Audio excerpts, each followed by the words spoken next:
Assalamualaikum warahmatullahi wabarakatuh. Berjumpa kembali dengan channel YouTube saya, Dr. Faisal. Pada kesempatan kali ini kita akan melakukan review pendekatan diagnostik pembengkakan tungkai bawah. Untuk melakukan pendekatan diagnostik pembengkakan tungkai bawah ini, maka kita harus melakukan penilaian klinis secara lengkap. Bila perlu kita lakukan pemeriksaan di diamer. Pertama adalah kita evaluasi apakah pembengkakan tungkai bawah ini bersifat unilateral ataupun bilateral. Ini adalah menjadi suatu prinsip, karena pembengkakan tungkai bawah yang sifatnya unilateral itu memiliki beberapa diferensial diagnosis yang berbeda dengan pembengkakan tungkai bawah yang bilateral. Maka bila pembengkakan tungkai bawah ini unilateral, kita harus menghitung score well dan lakukan pemeriksaan di diamer. Bila hasilnya itu positif, maka kita lakukan pemeriksaan USG Doppler untuk menyingkirkan kemungkinan suatu trombosis vena dalam atau deep vein trombosis. Bila skor well-nya itu negatif dan juga di diamer, maka selanjutnya kita lakukan evaluasi. Apakah pembengkakan tungkai bawah unilateral ini awitannya itu akut disertai dengan tanda-tanda inflamasi? Maka patut kita pertimbangkan, mungkin ini adalah suatu selitis bila pembengkakan disertai oleh daerah berbatas tegas dengan eritema, terasa panas, bengkak, dan nyeri ataupun demam disertai dengan peningkatan leukosit ataupun CRP. Kemudian thrombophlebolytis superficial juga dapat kita pertimbangkan kalau tampak ada tanda-tanda lokal dengan kemerahan dan nyeri di sepanjang alur pena yang dapat teraba keras. Sindrom kompartemen juga patut kita pertimbangkan. Kemudian selanjutnya adalah kalau poin nomor 2 dan nomor 3 ini tidak kita temukan pada pembengkakan tungkai bawah unilateral, kita lakukan evaluasi lagi apakah pembengkakan ini bersifat progresif atau kecurigaan klinis akan adanya suatu keganasan.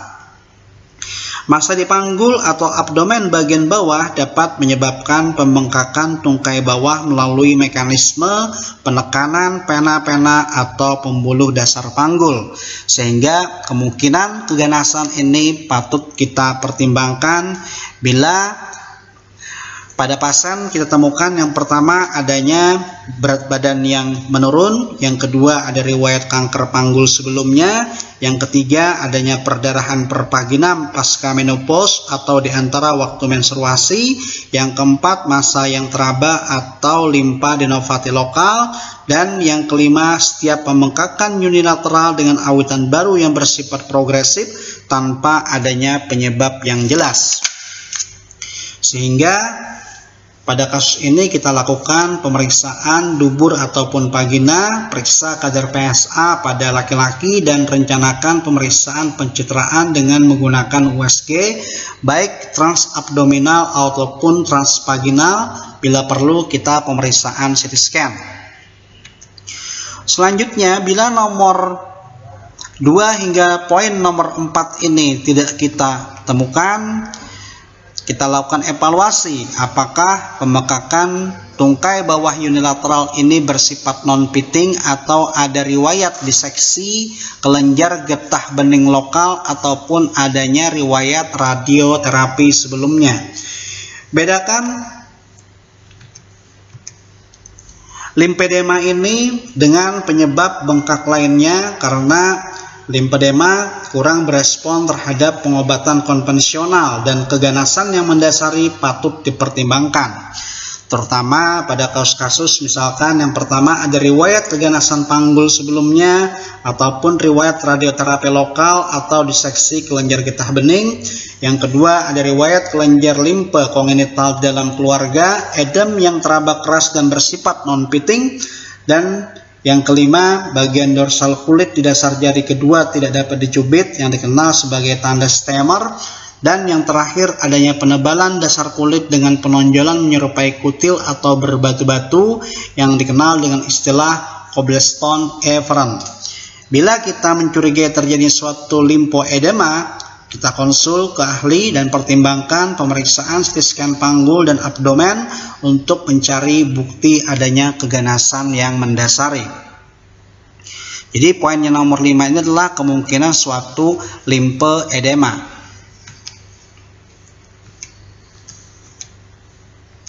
Kemudian selanjutnya, bila poin nomor 2 hingga nomor 5 tidak kita temukan pada kasus pembengkakan tungkai bawah unilateral ini, maka kita berusaha mencari tanda-tanda insufisiensi pena. Curigai kemungkinan suatu insufisiensi pena kronik bila terdapat salah satu dari hal berikut. Yang pertama, adanya perubahan kulit yang khas, adanya varises yang nyata pada tungkai yang terkena. Yang ketiga, adanya riwayat dipen trombosis atau tandur pena pada tungkai yang terkena. Dan yang keempat, adanya pitting edem yang bertahan lama dengan variasi diurnal pada seorang pasien berusia lebih daripada 50 tahun. Inilah beberapa diferensial diagnosis dari pembengkakan tungkai bawah unilateral. Selanjutnya, ini adalah beberapa pendekatan diagnostik pada kasus pembengkakan tungkai bawah bilateral. Pada kasus seperti ini, maka kita lakukan tes urin, pemeriksaan EKG, pemeriksaan urium dan kreatinin, uji fungsi hati dan albumin. Sehingga beberapa diferensial diagnostik pada kasus pembengkakan tungkai bawah bilateral adalah: yang pertama, apakah kadar albumin dalam serum itu kurang daripada 30 mmol per liter. Hipoalbumin itu dapat menyebabkan atau turut berperan serta terjadinya suatu edem, terutama bila kadar albumin itu kurang daripada 25 gram per liter. Selanjutnya, untuk hipoalbumin ini kita harus mencari penyebab yang mendasari. Mungkin suatu sindroma nefrotik, maka carilah kemungkinan terjadi suatu proteinuria. Bila hasil pemeriksaan positif, kumpulkan sampel urin 24 jam, kadar protein yang lebih dari 3 gram per 24 jam memastikan diagnosis.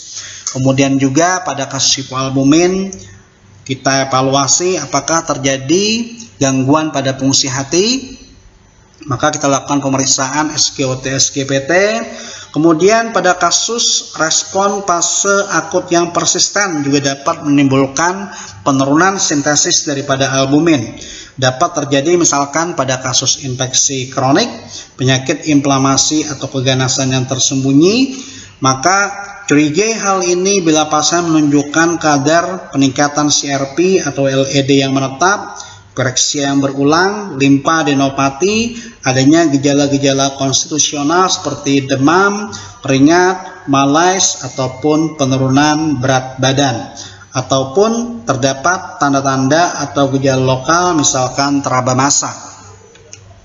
Selanjutnya kita lakukan evaluasi. Bila misalkan kadar albuminnya itu masih normal, apakah terjadi penurunan laju filtrasi ginjal?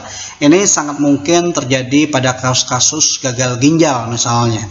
Kemudian kita pertimbangkan lagi bila poin nomor 7 dan nomor 8 itu tidak kita temukan, adakah bukti klinis atau ehokardiografi tentang adanya gagal jantung. Jangan lupa bahwa yang menjadi salah satu penyebab terjadinya bengkak tungkai bawah bilateral itu adalah dari jantung. Kita harus temukan bukti adanya peningkatan JPP, kemudian gejala-gejala seperti PND, ortopne, kemudian adanya suatu kardiomegali pada fotoronsen, dan adanya kelainan pada ehokardiografi yang menyokong bahwa gagal jantung menjadi kausa atau penyebab dari pembengkakan tungkai bawah bilateral.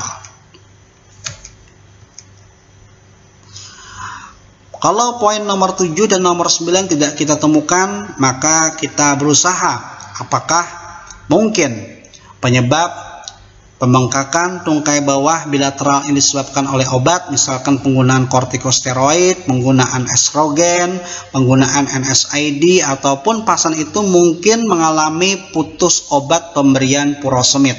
Ini juga bisa menjadi penyebab daripada pembengkakan tungkai bawah bilateral.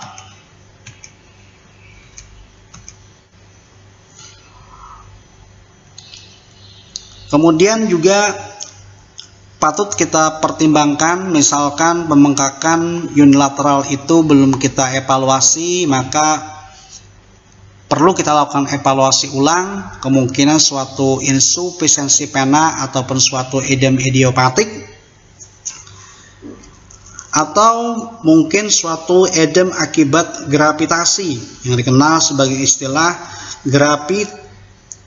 gravitational edem. Itu dapat terjadi pada kasus-kasus di mana pasien mengalami suatu imobilitas yang lama. Bila tidak terdapat pitting, pertimbangkan lipoedema atau suatu myxedema pratibialis. Demikianlah review kami tentang pendekatan diagnostik pembengkakan tungkai bawah baik yang bersifat unilateral maupun bilateral. Sebagai sebuah kesimpulan, untuk melakukan pendekatan diagnostik pembengkakan tungkai bawah adalah kita harus dapat membedakan apakah tungkai tersebut mengalami pembengkakan yang sifatnya unilateral atau bilateral, karena keduanya memiliki beberapa diferensial diagnosis yang berbeda. Demikian, semoga yang bermanfaat. Wassalamualaikum warahmatullahi wabarakatuh.